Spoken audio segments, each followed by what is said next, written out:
Welcome guys, this is Mr. Ndabezeta and I will be looking at grade 12 technical mathematics. In this tutorial I am just going to assume that we do not have any basics in mathematics, or that we lack the fundamental basics, and then I'm going to try and solve problems as slowly as I can and try to explain as much as I should, so that at the end of the day you understand the objective that we are trying to achieve. I have organized a study guide that might help us in leading us as to how I should conduct this tutorial. Now, this is our first tutorial in technical mathematics grade 12, and we will be looking at factorization. So in the first problem that we have, they say to us that we should factorize. These are just practice problems that we are looking at before we go deeper into the chapters. They say that we should factorize 6xy plus 15yz. So we would like to factorize this. Now, the very first thing that we want to do, we will look at numbers first and break them into their factors. So 6 can be simplified as 3 times 2. Then you have your xy plus 15 can be written as 5 times 3 yz. The reason why I'm doing it in this manner is that you should be able to see. Remember, when we factorize, we need to look at what is common on both sides. We need to take out a common factor. So a common factor would be a number or a alphabet that appears on both sides. So we have 3, we have x on this side, we don't have x on that side, so we cannot take it. We took out 3 because it appears on both. Or you could have at least, okay, let's do this, let's rewrite this in the correct way so that you see what is happening. So we can rewrite this as 3 times 2xy plus 5 times 3yz. So you take out what is common on both sides, which in this case would be 3, and then you have x this side, there's no x on that side, you cannot take x, and then you have y on this side, y on that side, so you can take y.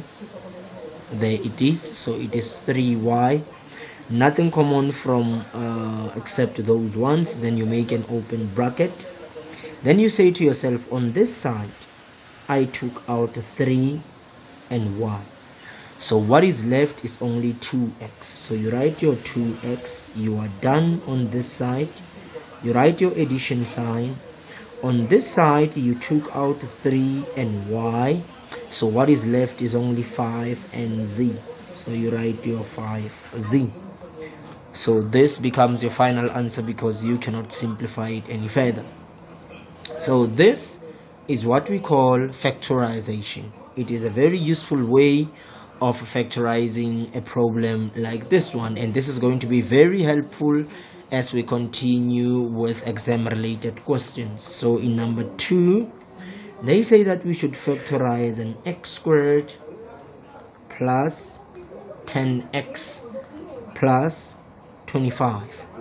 So this is what we call a quadratic. A quadratic, it's when you have an x to the exponent of 2, an x to the exponent of 1, and a constant, which is a number that doesn't have an alphabet. So whenever you have a number alphabet squared plus a number alphabet to the exponent of 1 and a constant, then this represents a quadratic. So in order to factorize a quadratic, you need to make 2 brackets as I have done.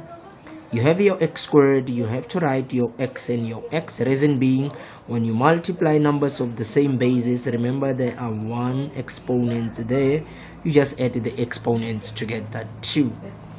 And then once you have written those 2 x's, You look at your constant, you say to yourself, what are the factors of 25 that can give me 10? That's 5 and 5, because 5 times 5 is 25 and 5 plus 5 can give you 10.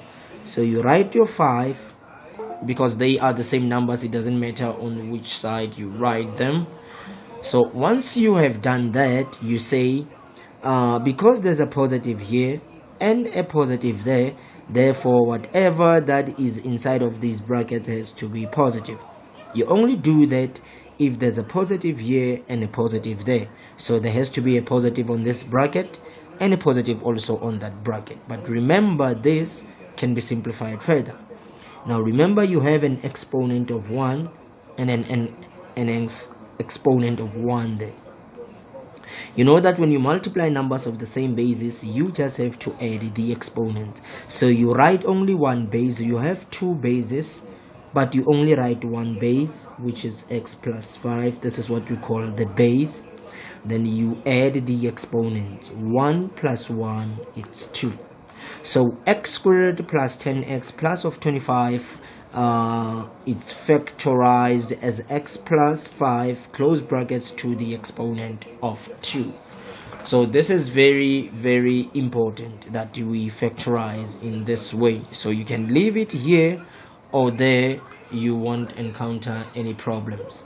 Now the third one that is presented before us, it's 9x squared minus 25 y squared. Now remember what we said in this one, since it is different from this and also different from that, but it has some similarities with this one in the fact that you have this. So I can simplify 9 and write it as a 3 squared.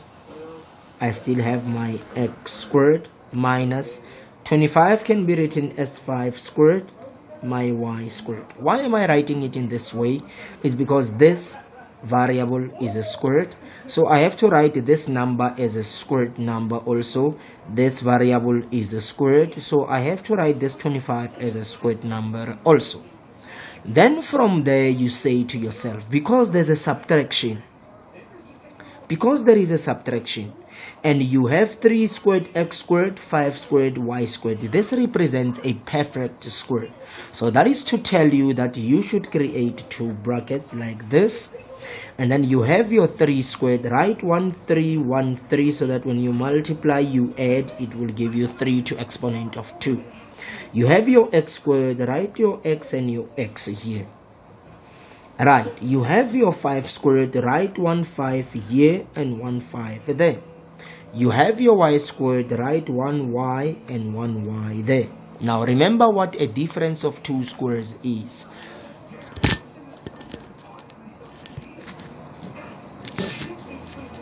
Now a difference of two squares simply means you have one bracket that is positive and another bracket that is negative. You have one bracket positive, one bracket negative. This is what we call a difference of two squares. So the difference in these two squares, you have the first square, the second square. The difference in them is that this one has a positive sign separating those two, and this has exactly the same as that but separating with a negative. This is what we call a difference of two squares. Now let us go to look at some practice problems. Now I am going to solve two and leave you with two problems. Now the first one, so this is just practice problems. Now the very first one that we have, it's 15x plus 25. We have to factorize that. Now look, this looks very similar to that, so we are going to break this into 5 times 3. Remember, you still have your x plus, I know that 25 can be 5 times 5, so I'm not writing 5 squared. Why? Because I don't have a variable that was a squared. In this one, I had a variable that was a squared, so I never wrote 5 times 5. I wrote 5 squared because this variable was a squared. I never wrote 3 times 3. I said 3 squared because this variable was squared. Right, now when I have this, remember I have to look for something that is common on both because it's factorization. I have 1 5, I have 2 5s, so there's something common on both, which is 5.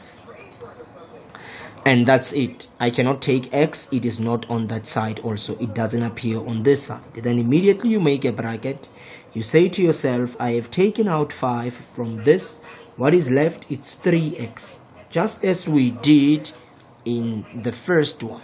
You remember what we did in this first one. Then you have your addition sign. On the side you only took 1 5, you are left with another 5. So this becomes your factorized expression. Right, I am going to solve the third one, skipping the second one. So I have 6x minus 4 plus 6x squared. I have told you already that when you have something of this nature where you have a variable squared, a variable with an exponent of 1, and a constant, a number which doesn't have a variable, it represents a quadratic. This is exactly what we are dealing with, but here they have just disfigured the entire expression. So we need to reconfigure this in this manner, starting first with x squared, then writing x, then a constant. So please be careful of the signs. You have positive 6x squared, there it is.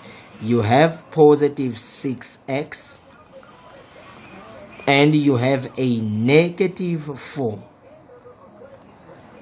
Now when we are here, we can begin the process, but I want you to be very careful. I can rewrite this as 3 times 2.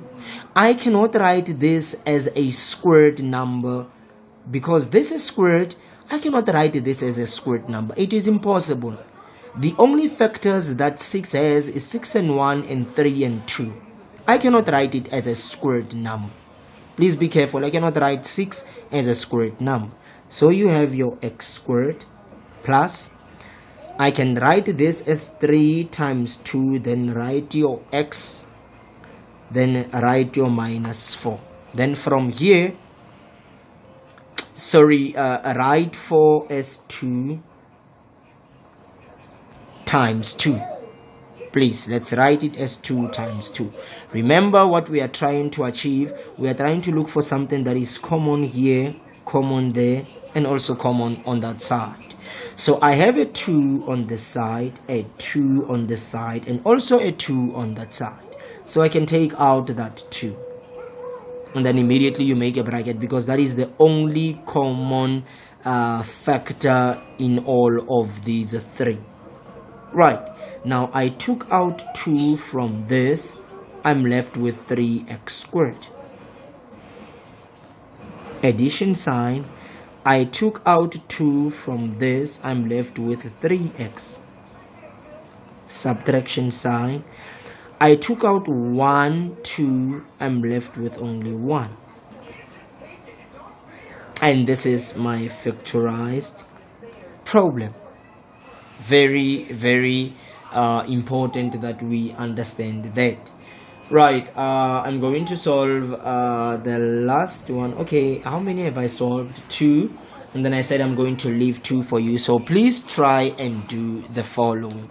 Now, please try and factorize.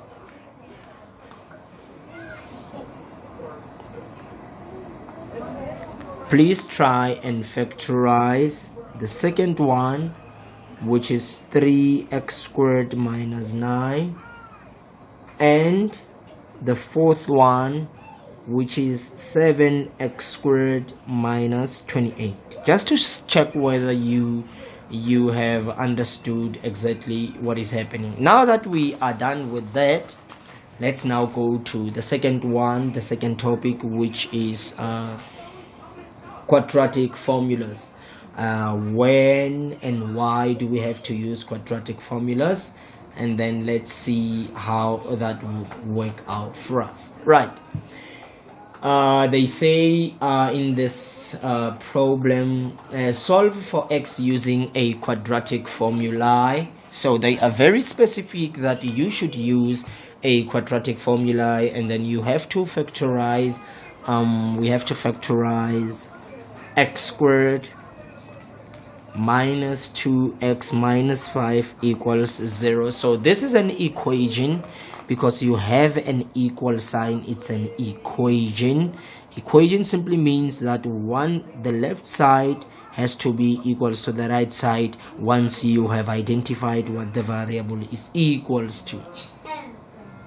So they say to us that we should use a quadratic formula to solve this. So the quadratic formula would say that x equals minus b plus or minus the square root of b squared minus 4ac divided by 2a.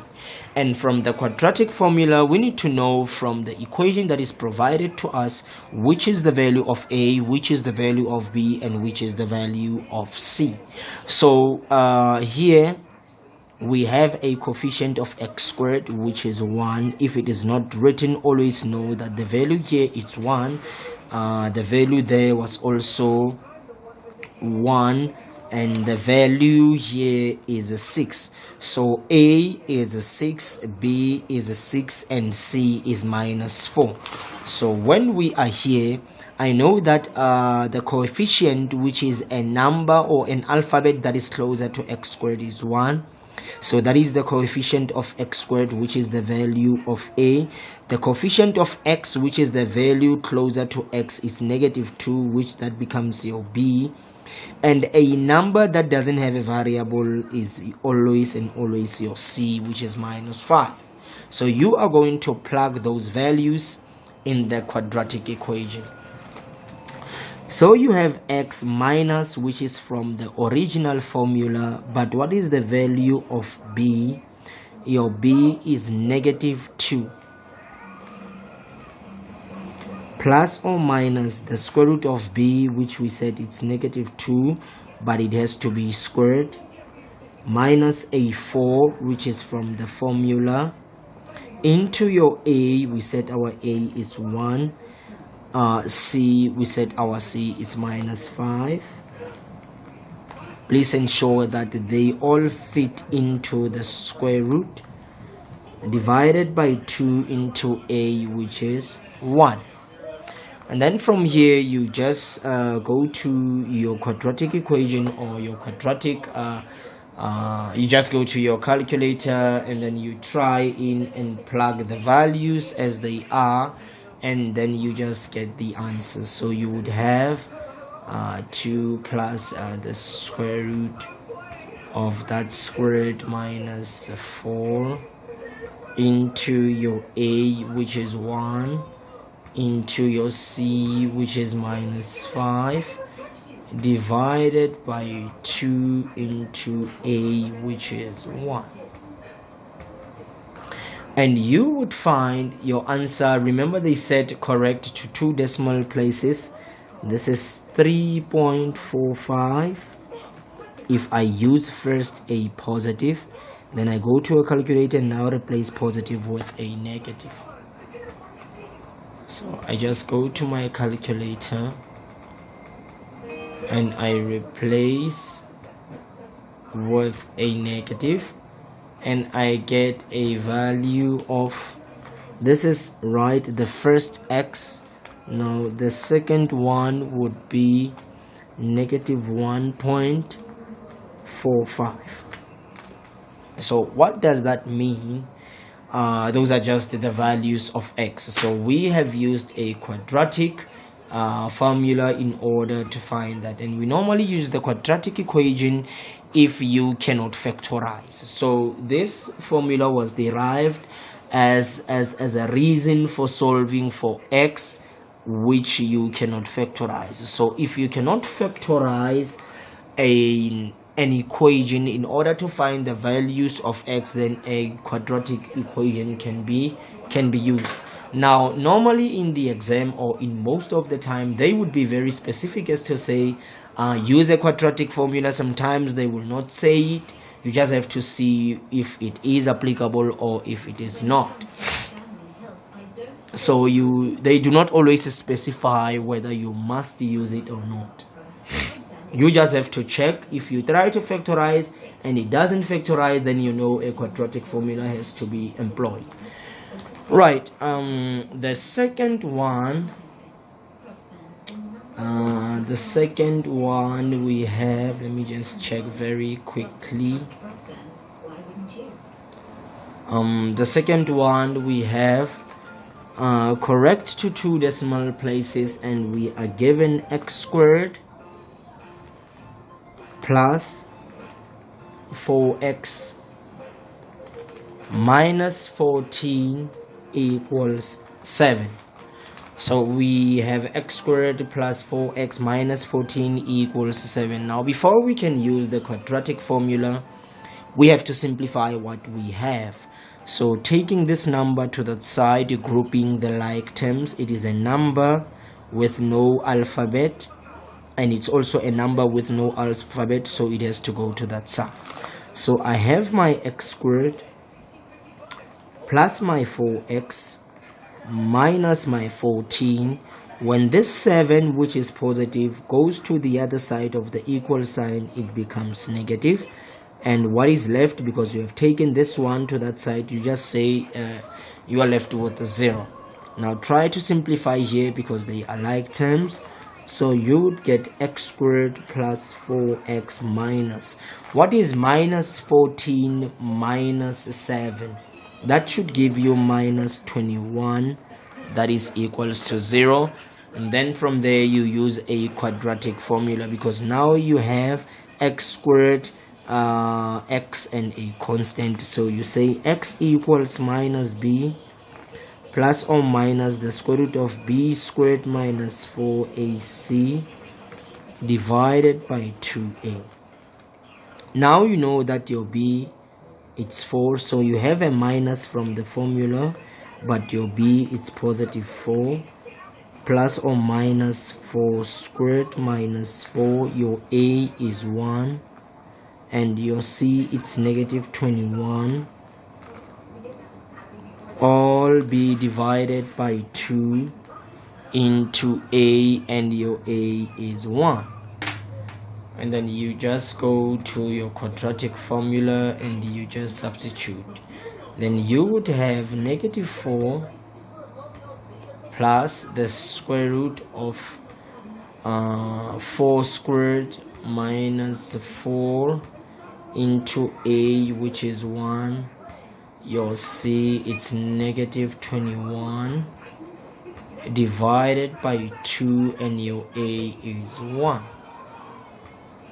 And that should give you the first value of x being equals to 3, or the second value of x by just going back to your formula and replacing a positive, this positive with a negative, and replacing that with a negative, you would find negative 7 as the second value of x. Now the question is, was it required that you should use a quadratic formula? But let's just leave that. If they said use a quadratic formula, then that's exactly what you will employ. Now let us try to look at the last one before I can give you the problems to solve. The third one, we have 3x squared minus 6x equals minus 10. So the same has to happen. We have to write it in a standard form of this nature. So that is to say, we have to take this number to that side. So I have 3x squared minus 6x. When this comes to that side, it becomes positive, and this is equals to 0. Now the second question you ask yourself, can I divide all of these by 3 without leaving a remainder? No, it will not work there. Therefore you can use a quadratic. X equals minus b plus or minus the square root of b squared minus 4ac, all divided by 2a. And then I have subtraction from the formula, but what is the value of b? Negative 6. Please, when you use a quadratic formula, you just take the values of a, b, and c. You don't take the alphabets. Please do not substitute the alphabets here. You just taking the numbers, the coefficient of x, the coefficient of x squared, and the constant number. Please do not use alphabets. Plus or minus the square root of negative 6 squared minus 4 into a, it's 3 in this case, c, it's 10, all be divided by 2 into a, which is 3. And then you just go to your calculator once more, and then you have minus into minus will give you a positive, so that is 6 plus the square root of negative 6 squared is a positive, so you can just say 6 squared minus 4 into a, which is 3, into c, which is positive 10, divided by 2 into a, which is 3. And then we have a problem. We have a very serious problem. So what this represents, when you press the equal sign, you get a math error. Now what could be the answer for that? Let us try to look at what is happening here. Negative by negative is a positive. You have 6 plus or minus negative 6 squared, it's 36 if not mistaken. 6 squared, it's 36. Let me just verify. 6 squared, it's 36, minus 4 times 3 times 10. So let's check that. 4 times 3 times 10, that would give you 120 divided by 6, which is 6 plus or minus the square root of what is 36. 36 minus 120, that is negative 84 over 6. So now this represents a complex number, because when you insert the square root of negative 84 in your calculator, it will say math error or syntax error, or some highly advanced calculators would say complex, and would even give you the solution to that.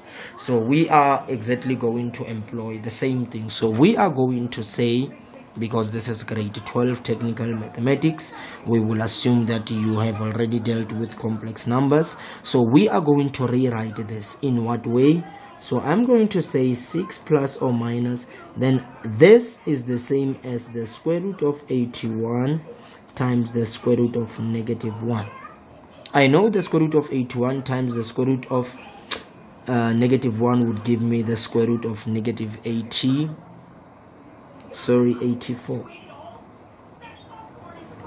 Right, and then from here I can say let the square root of negative 1 be equals to I.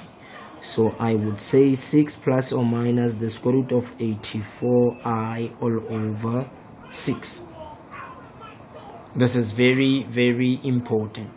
So where I see the square root of negative 1, I'll be writing I, where I represents a complex number. So I would get 6 plus or minus the square root of 84I over 6, which I can find the first solution with a positive as 6 plus the square root of 84I over 6, or I can find the second one with a negative 6 minus the square root of 84I all over 6. So that would become the solutions to this problem. Those would become the very solutions. So now remember, this is what we had. We said minus from the formula, negative by negative would provide you with a positive. So it is very important that we see that. All right, now this is what we have. this is what we have. Now we can continue and now look at the following.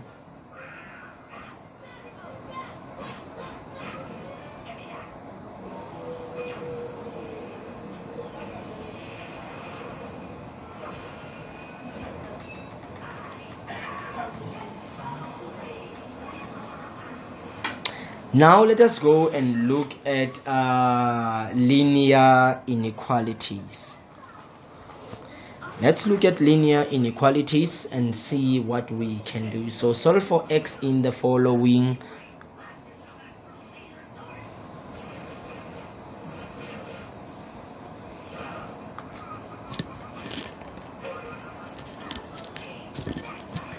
So let us solve for x in the following inequalities. So we have x plus 5 greater or equals to 8. They said that we should solve for x. Now every time we solve for x, we want to leave x on one side, and every number or alphabet which doesn't have x, let it go to the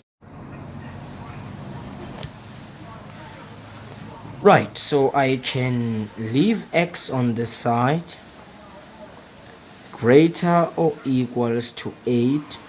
Now I'm taking this number which is positive to the other side of the inequality sign. Because it was positive, when it goes to the other side it becomes negative, and I have x being greater or equals, what is 8 minus 5? That is 3. So that would be the solution for my problem. So x has to be bigger or equals to 3. So if I were to represent that on a number line, this is my 3. Remember, it says greater or equal, then you make a circle and shade it. What are the values that are bigger or equals to 3? Those are the values 4, 5, 6 and 7. So that becomes your solution, including 3, because it says greater or equal. Now let us look at the second one. They say x minus 3 should be less than 5. Now remember, we want x, so we are going to say x less, write the number 5. This one has to go to that side, it becomes positive. So your x should be less than 8. And if you were to represent that, because now it says less, numbers that are less than 8, you just make a circle and don't shade, because it says less, not equal. What are the values that are less than 8? All those values go into negative infinity. And the third one, we have negative 2x being greater than negative 8. Now in this case, remember, I'm looking for x, so I have to divide, because there's multiplication there. I can take this number to that side by saying when it goes to that side it becomes positive. Please, they were separated there, hence I did that. They were separated there, hence I did that. But here they are a combination, so the only way to get rid of this number is to divide both sides by negative 2. So it is a fundamental principle that when you divide on the left, you should also divide on the right. So this into this will go once, you are left with your x. But when you divide by negative, the inequality sign must reverse. If it was facing this side, it reverses and faces on the other side. Then you say negative 8 divided by negative 2, which would provide you with 4. So if we were to represent that on a number line, you would do this. The numbers that are less than 4 are all those numbers going to that side. Okay, and let's look at the fourth problem. X divided by 2 should be bigger or equals to negative 5 divided by 4. So if I were to find the solution to this, now please be very careful. If I were to find the solution to this, what I would do, I would just simply say, okay, I want to get rid of the denominator because I'm looking for x. And what is the way of getting rid of the denominator? Is to multiply both sides by the denominator. So you have your x divided by 2. You multiply by the denominator, which is 2, because you want to get rid of the denominator. greater or equal, you have your negative 5 divided by 4 multiplied by 2. Remember, we said what you do on this side, you also have to go and do it on the other side. So this into this goes once, you are left with your x greater or equals. Now you say negative 5 over 4 times 2. That should give you a certain number, but by just looking at this, you would get negative 10 over 4. X should be greater or equals to negative 10 over 4. A number that divides into both without leaving a remainder, it's 2. But just insert this on your calculator, it will give you the answer. Please do not do this long thing that I'm doing. So you have negative 10. How many 2's can you pull out of 10? 5 of them. 2's can you pull out of 4? 2 of them. So you get x being greater or equals to negative 5 over 2. And if you have your negative 5 over 2 there, numbers that are bigger or equals to negative 5 over 2 are those numbers going to positive infinity. Very, very, very useful. So that is fine. That is very, very, very fine. Now let us look at solving quadratic inequalities. So we have solve for x and represent your answer graphically. So now we have to represent our solution in a graphical representative way. So in the first problem, we have x squared minus 2x minus 3 being less than 0. Okay, I'm back. Now the first thing that we are going to do here, we are going to factorize.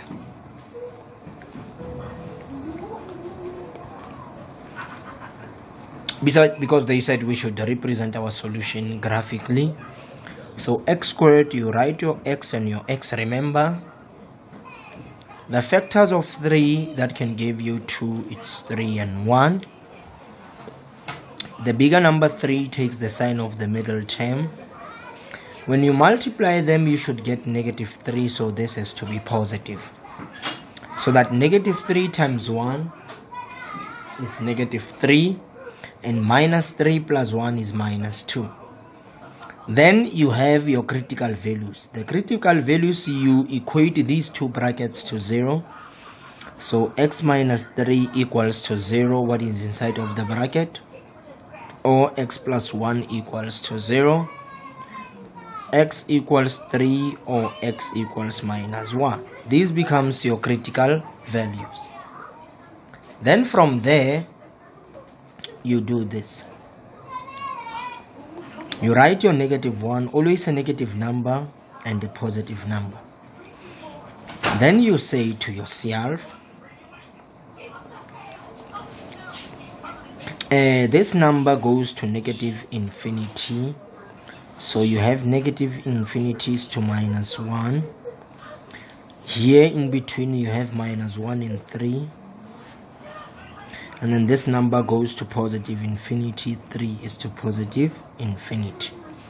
Remember, they said less, so that is why I make these types of brackets, square brackets, not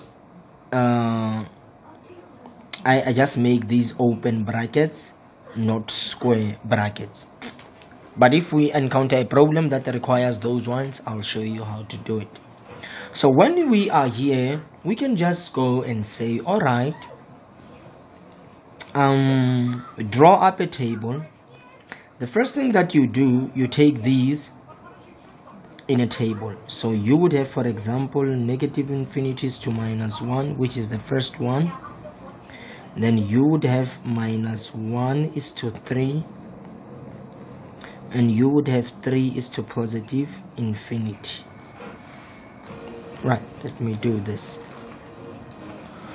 And then from here, you write your first one bracket. The first bracket is x minus 3, so you write your x minus 3. And then the second bracket is x plus 1. And then lastly, you write the multiplication of the two. You can just do this. You're going to multiply the first one with the second one. So you say to yourself, I want to substitute a value that is to the left of minus 1. A value that is to the left just next to minus 1 is minus 2. Here you say, I'm looking for a number that is any number that exists between minus 1 and 3. You can take 0, you can take 1, you can take 2. That's your choice. And then I want to take a number that is bigger than 3, just to the right of 3, which is 4. And then you substitute them here. You say minus 2 minus 2, where you see x minus 3, it's minus 5, which is a negative. You just write a sign. Then you come here, minus 2 plus 1, which is a negative also. Now multiply the two. Negative times negative is a positive.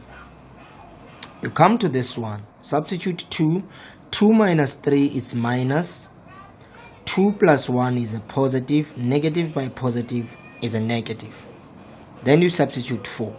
4 minus 3 positive. 4 plus 1 positive.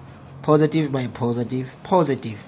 And now you go and check. They said the solution should lie where you have a negative. Less than 0 means a negative. And where did you find a negative? Here. So your solution is minus 1 is to 3.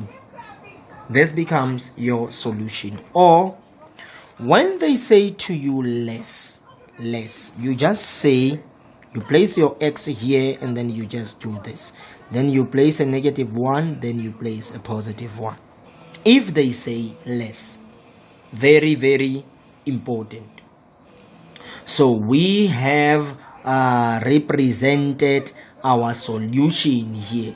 So in number line representation, we can say, okay, I have minus 1 and 3. So that is to say the values that are greater than minus 1. Remember, open second. The values that are greater than minus 1 are those values. Then you go to 3 and you say the values that are less than 3 are those ones. So this is where the solution should exist. So you can just do this. So this is